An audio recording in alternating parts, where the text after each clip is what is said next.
نحمده ونصلي على رسوله الكريم أعوذ بالله من الشيطان الرجيم بسم الله الرحمن الرحيم رب اشرح لي صدري ويسر لي أمري واحلل عقدة من لساني يفقهوا قولي بسم اللہ الرحمن الرحیم۔ اللہ کے رسول صلی اللہ علیہ وسلم کی صحبت کی وجہ سے سب سے زیادہ اللہ پاک نے اس پوری امت میں جسے ایمان کی نعمت سے نوازا، جس پورے طبقے کو، وہ اصحاب رسول، اللہ کے رسول صلی اللہ علیہ وسلم کی صحبت حاصل کیے ہوئے اور ان سے تربیت حاصل کیے ہوئے صحابہ تھے۔ صحابہ کرام کی جماعت میں حضرت علی رضی اللہ تعالیٰ عنہ کی ایمان کی کیفیت یہ تھی کہ حضرت علی رضی اللہ تعالیٰ عنہ فرماتے ہیں کہ اگر جنت کو اپنی تمام تر رعنائیوں کے ساتھ، جو کچھ اللہ تعالیٰ نے اس میں نعمتیں رکھی ہیں، جو کچھ لذتیں رکھی ہیں، جتنی رونق ہے، جتنی رعنائیاں ہیں، ان سب کے ساتھ ہم میرے سامنے لے آیا جائے تو میرے ایمان میں کوئی اضافہ یا کمی نہیں ہوگی۔ ایسے جہنم کو اس کی ساری ہولناکیوں، اس کی جتنی تباہ کاریاں ہیں، جتنی اس کی ہولناکی اور دہشت ہے، اس کے ساتھ میرے سامنے لے آیا جائے تو اس میں میرے ایمان میں وہ اضافے یا کمی کا سبب نہیں بنے گا۔ حضرت محمد عربی صلی اللہ علیہ وسلم جو کہ آخری رسول ہیں، ان کے بتانے سے حضرت علی رضی اللہ تعالیٰ عنہ جو فرما رہے ہیں اپنے ایمان کی کیفیت، وہ یہ فرمانا چاہ رہے ہیں کہ جو اللہ کے رسول صلی اللہ علیہ وسلم نے ہمیں جو خبر دی اور جنت اور جہنم کو پورا کھول کھول کے بتایا، اور اللہ کے کلام کے ذریعے جتنا جنت اور جہنم کے بارے میں ہمیں پتہ چلا، اس نے عین ہی ایسا یقین میرے دل میں پیدا کر دیا ہے کہ اگر جنت جہنم اپنی تمام تر حقیقت کے ساتھ بھی سامنے آ جائے تو یہ ایمان میں اضافے یا کمی کا سبب نہیں بن سکتا۔ اس کو سمجھنے کے لیے ایک مثال دوں، اگر ہمیں کوئی شخص کسی چیز اسپیسیفک کسی چیز کے بارے میں کچھ بتائے، کسی بھی چیز کے بارے میں، اس سے پہلے ہم اس سے بالکل واقف نہ ہوں، پہلی بار کسی نے ہمارے کسی قریبی با اعتماد ساتھی نے، دوست نے، جس پہ ہمارا بہت زیادہ اعتماد ہو، بہت زیادہ ہمیں اس پہ بھروسہ ہو، وہ کسی چیز کے بارے میں خبر دے، پوری تفصیل کے ساتھ بتائے، پھر وہ چیز ہمارے سامنے ویسی آ جائے، وہ کسی کی شخصیت ہو یا وہ کوئی اور علاقہ ہو، کوئی چیز ہو، کوئی ایسی چیز ہو جو ہم نے اس سے پہلے کبھی بھی نہیں دیکھی، کبھی بھی ایکسپیرینس نہیں کی، تو جب وہ چیز اپنی حقیقت کے ساتھ سامنے آتی ہے تو اس کے سامنے آنے کے بعد ہماری جو امیجینیشن بنی ہوئی ہوتی ہے اس کے متعلق، جس طرح سے ہم نے تصور قائم کیا ہوتا ہے، اس میں کچھ نہ کچھ کمی یا کچھ نہ کچھ زیادتی ضرور ہوتی ہے۔ یعنی ہم نے بالکل ایکوریسی کے ساتھ جو ہے نا اسے ذہن میں تصور نہیں کیا ہوتا، آئے وہ جب اپنی حقیقت کے سامنے تو ہمیں پتہ چلتا ہے کہ یہ تو اس سے بھی بڑھ کر ہے۔ کسی شخصیت کے بارے میں بتایا جائے تو اس کی خوبیاں اور کمالات بتائے ہوں تو ہم جب اس کو دیکھتے تو ہم کہتے ہیں کہ یار جیسا بتایا تھا اس سے بھی بڑھ کر ہے، یا جیسا بتایا تھا اس سے بہرحال کم ہے۔ اسی طرح اس کی خامیاں بتائی ہوں کسی کی تو ہم جب اس کو ایکسپیرینس کرتے ہیں تو کہتے ہیں یار اس سے بڑھ کر ہے یا اس سے کم ہے۔ بالکل جیسا ہو ویسا ہی کسی نے ہمیں بتا دیا ہو، اس طرح عمومی طور پہ نہیں ہوتا، مگر حضرت علی رضی اللہ تعالیٰ عنہ ایک اتنی بڑی حقیقت جس کو کسی صورت میں انسان دنیا کی زندگی میں تصور ہی نہیں کر سکتا، یعنی جنت اور جہنم، اس کے بارے میں بھی رسول اللہ صلی اللہ علیہ وسلم کی بتائی ہوئی خبروں کے اوپر اور اللہ کے کلام کے ذریعے جتنی اللہ تعالیٰ نے ہمیں اس جنت اور جہنم کے بارے میں اطلاع دی ہے اور ہمیں تفصیل بتائی ہے، ایسا کامل یقین تھا حضرت علی رضی اللہ عنہ کا کہ فرماتے ہیں کہ جنت اور جہنم جب اپنی حقیقتوں کے سامنے بھی اگر ہمارے سامنے آ جائے تو میرے ایمان میں کمی یا زیادتی نہیں ہوگی۔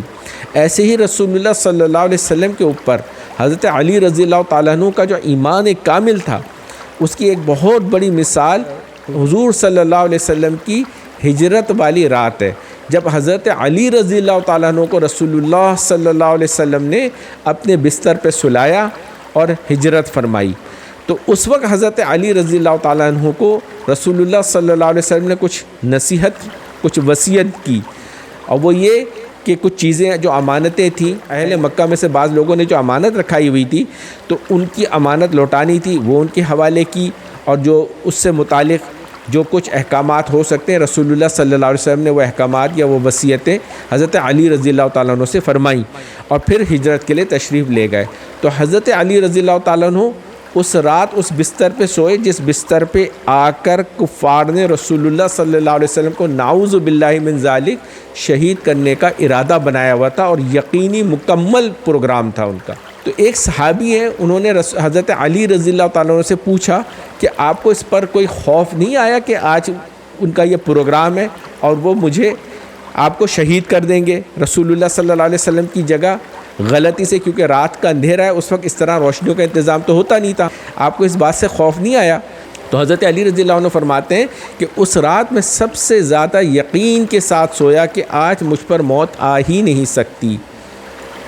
تو اس کی وجہ پوچھی تو فرمایا کہ رسول اللہ صلی اللہ علیہ وسلم نے مجھ سے کہا، وصیت کی اور حکم فرمایا تھا کہ صبح اٹھ کے تم نے یہ امانتیں ان لوگوں کو دینی ہیں۔ تو اللہ کے رسول کا یہ فرمانا اس بات کی یقینی گارنٹی تھا کہ میں نے زندہ اٹھنا ہے اور کوئی مجھے قتل نہیں کر سکتا۔ تو ایسا کامل یقین تھا حضرت علی رضی اللہ عنہ کا اللہ کے رسول کے ہر کلمات پر۔ یہی وجہ ہے کہ رسول اللہ صلی اللہ علیہ وسلم نے حضرت علی رضی اللہ تعالیٰ عنہ کے بارے میں اتنی غیر معمولی جو بشارتیں دیں، وہ یہی اسی بات کی دلیل ہے کہ حضرت علی رضی اللہ تعالیٰ عنہ کا ایمان کس قدر اللہ کے رسول صلی اللہ علیہ وسلم کے اوپر کامل تھا۔ تو یہ جو رات کا واقعہ ہے کہ رسول اللہ صلی اللہ علیہ وسلم کی جگہ حضرت علی رضی اللہ تعالیٰ عنہ پورے اطمینان اور پورے یقین کے ساتھ سوئے ہیں، اور اس کو اپنی وہ رات بتاتے ہیں کہ جس میں مجھے کسی بھی قسم کا کوئی خوف نہیں تھا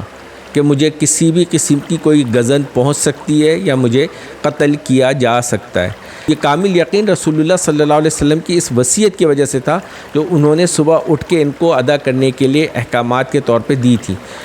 تو یہ ایسے کامل یقین رکھنے والے تھے کہ محمد عربی صلی اللہ علیہ وسلم کی زبان سے مبارک سے جو بات نکل گئی، جو کلمات نکل گئے، ان کا سچ ہونا لازمی ہے۔ اب اس میں کسی بھی قسم کا کوئی تردد ہو ہی نہیں سکتا، کیونکہ اللہ کے سب سے سچے رسول صلی اللہ علیہ وسلم کے کلمات ہیں۔ یہ ایمان جو ہے نا، یہ حضرت علی کو جو حاصل تھا یا صحابہ کرام کو جو حاصل تھا، اسی ایمان کو اللہ تعالیٰ نے پوری قیامت تک آنے والی امت مسلمہ جو بھی ہم میں سے ہر ایک جو بھی اللہ کے رسول پر ایمان لاتا ہے، ہم سے یہی ایمان مطلوب ہے۔